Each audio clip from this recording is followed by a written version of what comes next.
जी अस्सलाम वालेकुम रहमतुल्लाहि व बरकातुहू। अपने तमाम देखने वालों को, सुनने वालों को, दोस्तों को, भाइयों को, शागिर्दों को, बुजुर्गों को, जितने भी हमारे उस्ताद हैं पाकिस्तान में, पाकिस्तान से बाहर, जितने भी हमारे दोस्त हैं पाकिस्तान में, पाकिस्तान से बाहर, उन सबको नहीं जी। आजकल पिटाइयों का ज़ोरों शोर से सिलसिला जारी है। मेरे शागिर्दों ने भी पिटाइयाँ कर दी हैं और काफ़ी हमारे दोस्तों ने पिटाइयाँ कर दी हैं। काफ़ी लोगों के कबूतर तकरीबन सर होने के करीब भी हैं, क्योंकि बस ज़्यादा तादाद उन्होंने पहले की पिटाई कर दी हुई है। तो अब अक्सर मैसेज आता है, सवाल आता है कि पिटाई में दाना क्या डालें। मैं हमेशा से कहता हूँ, जो दाना आपने डालना है पिटाई से पहले 15 दिन 20 दिन पहले, 1 माह पहले स्टार्ट कर दें। और सुबह नाश्ते की आदत भी 1 माह पहले स्टार्ट कर दें। एक दो मेरे शागिर्दों ने बड़ी लापरवाही की है कि मैंने जब उनके कबूतर जाके देखे पिटाई वाले, तो मुझे उस तरह फिट नहीं लगे। तो उनसे मैंने पूछा, कहते उस्ताद जी से सुबह नाश्ता नहीं कराते। नाश्ते का मतलब होता है थोड़ा सा दाना ही डाल दें, भोरे नहीं डालने, दाने ही डाल दें। और आजकल जो आ रहा है सवाल कि पिटाइयों के दौरान दाना क्या डालना है, तो अगर जो पहले से जिनकी रूटीन नहीं बनी हुई तो ठीक है, जो जिन्होंने नया बनाना है वो मैं दिखा देता हूँ।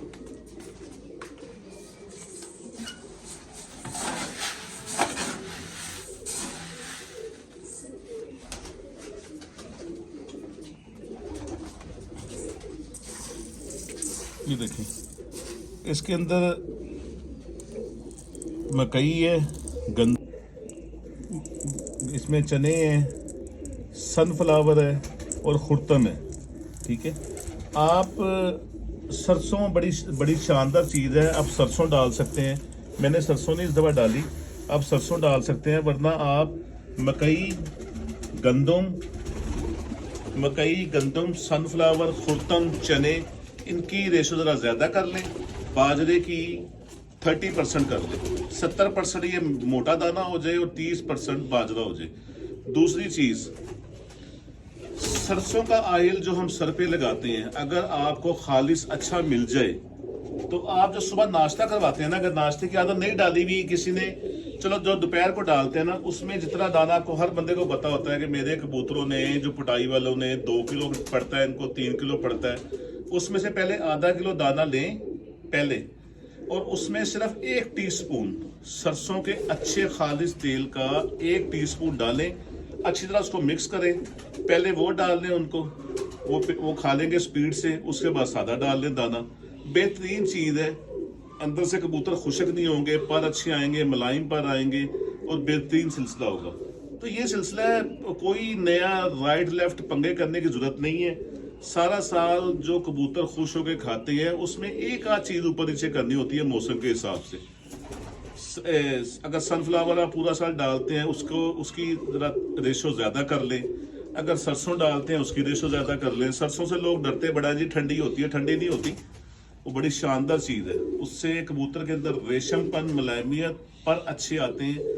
और जितना डाइट का आप ख्याल करेंगे उतना ही बेहतर है। मैं कल भी अपने शागिर्दों को बता रहा था कि कबूतर जब हमने पर पुटाई की होती है, तकरीबन मेरा छोटी सी रेशो है, मेरा ख्याल ये कम होगी, 140 से 160 के करीब एकदम पर निकालते हैं कबूतर। क्योंकि बगले भी खींच देनी है, बगलों के ऊपर ये परियां भी खींच देनी है, बाई वाले पर भी खींच देने हैं, दुम खींच देनी है, दुम के ऊपर ये परियां भी खींच जानी है। 140-60 के करीब पर बन जाते हैं।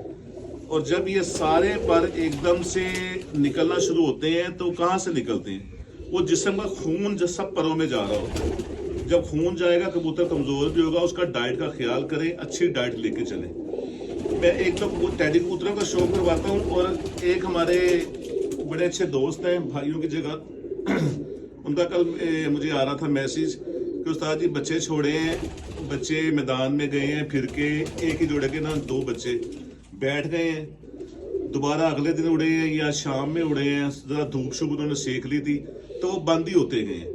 तो अच्छे, अगर आपने अच्छी गर्मी की और अच्छे कबूतर बनाने हैं, तो उनको पहले 3 पर छोड़ के, उनके 4 या 5 पर बांध के बच्चों के, उनको कम से कम 8 से 10 दिन नीचे नीचे उड़ाएं।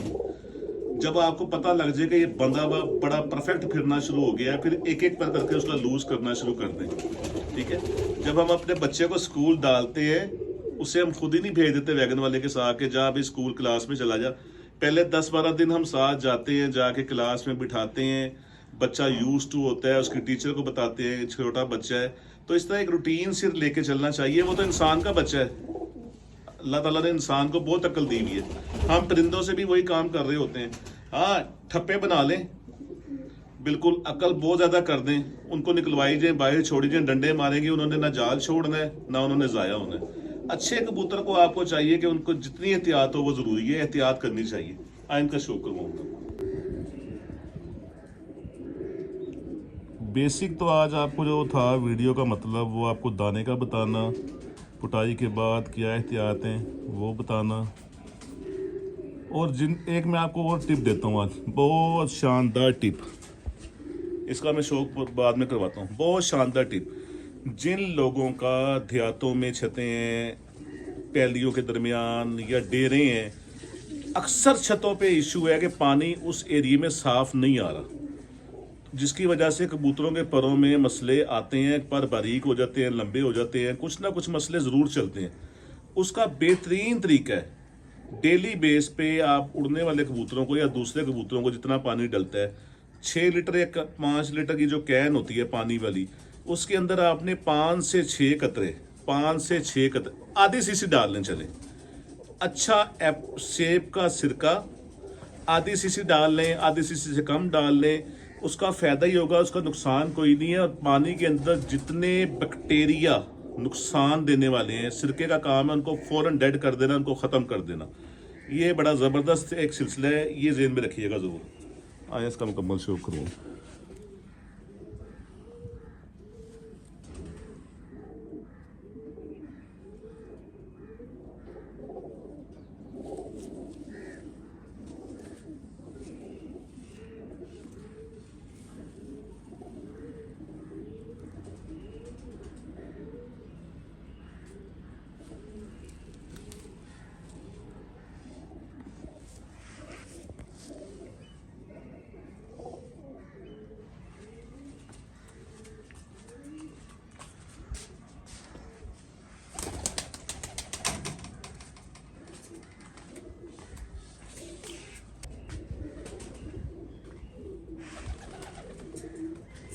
पहले ही मैंने शौक करवाया है, बड़े मेरे मोस्ट फेवरेट हैं, इसलिए मेरा फिर दिल किया, मैंने कहा मैं आपको शौक करवाऊँ इनका।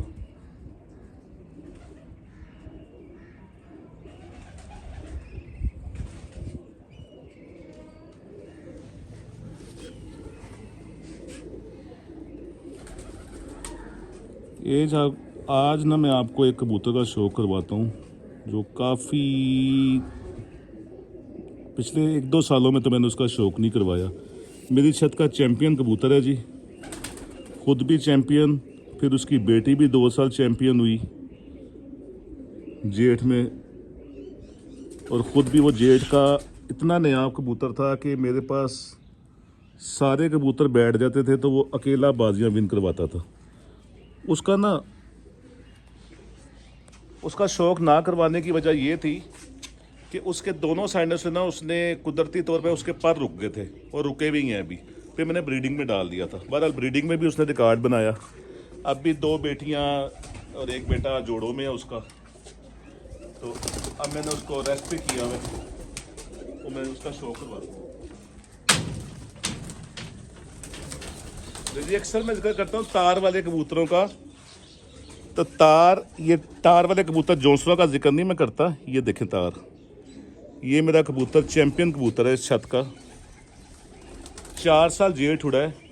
उसके बाद ये देखें, ये इसने कुदरती इधर के पर रोक लिए, 2, 2, 4, 5, 6, 7, 8 के बाद पर नहीं निकालता। इधर से भी ये वाला 1, 2, 3, 4, 5, 6, 7, 8, 9, ये 10वां है, ये 9वां।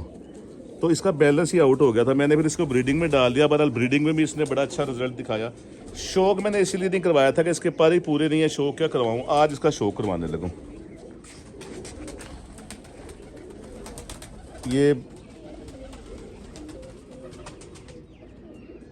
होते ना कोई कबूतर मालिक की इज्जत रखने वाले, ये वो कबूतर।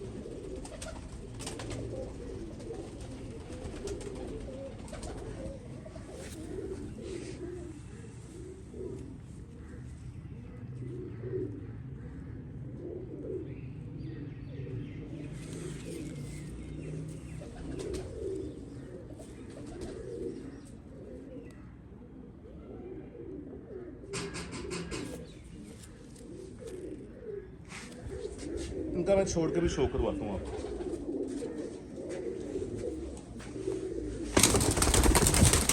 किया है, बाहर आ जाना।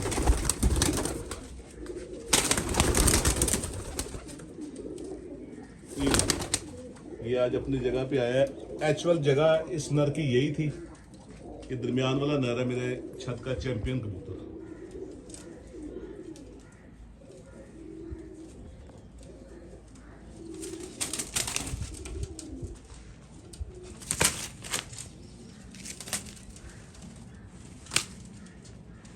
उसकी जगह पुरानी यही है, वो इस तरह परेशान नहीं हो रहा है। इनकी जगह ये नहीं है, ये तंग कर रहे हैं। तो आज का मेन वीडियो का मतलब था आपको पर पुटाई के बाद दाना क्या डालना है, और अगर दाना आप कोई देसी घी वगैरह अगर इस्तेमाल करते हैं कम करें, कम क्वांटिटी में करें, ज़्यादा नहीं। और अगर करते हैं, चले ज़्यादा भी करते हैं, जब उनके चप्पे आ जाएं, जब उनके 30 दिन के पर हो जाए, तब देसी घी बंद कर दें, फिर उनको सादा दाने पे लेके चले। सरसों का ऑयल जब तक बाहर नहीं निकालने, आप एंड तक भी डाल सकते हैं। बड़ी शानदार चीज़ है और उसका नुकसान कोई नहीं है। घी जो है ना, वो भी अंदर से चिकनाई तो करता है, पर थोड़ा तलखी भी करता है, उसके अंदर थोड़ी हीट होती है। तो ये सिलसिला है। बाकी दाना मैंने आपको बता दिया है। 30% 30% बाजरे को जेन में रख लें, बाकी 70% में आप चीज़ें ऐड कर लें। चने, मकई, गंदम, सनफ्लावर, सरसों, मूंगी की दाल और खुरतम, ये चीज़ें। अलसी जो है ना, मैं अलसी के बहरहाल ख़िलाफ़ हूँ। अलसी के अंदर ना वो लेसलापन इतना होता है, वो अक्सर गलों के अंदर ना, ये मुंह के अंदर चिपक जाती है, जिसकी वजह से बड़े इश्यू होते हैं। इसलिए अलसी मैं नहीं डालता। तो लिहाजा मेरे चैनल को सब्सक्राइब कीजिएगा, बेल आइकन के बटन को दबा दीजिएगा, दोस्तों के ज़्यादा शेयर कीजिएगा। वीडियो जल्दी ख़त्म कर रहा हूँ, चाय हमारी ठंडी हो रही है। अस्सलाम वालेकुम रहमतुल्लाहि व बरकातहू।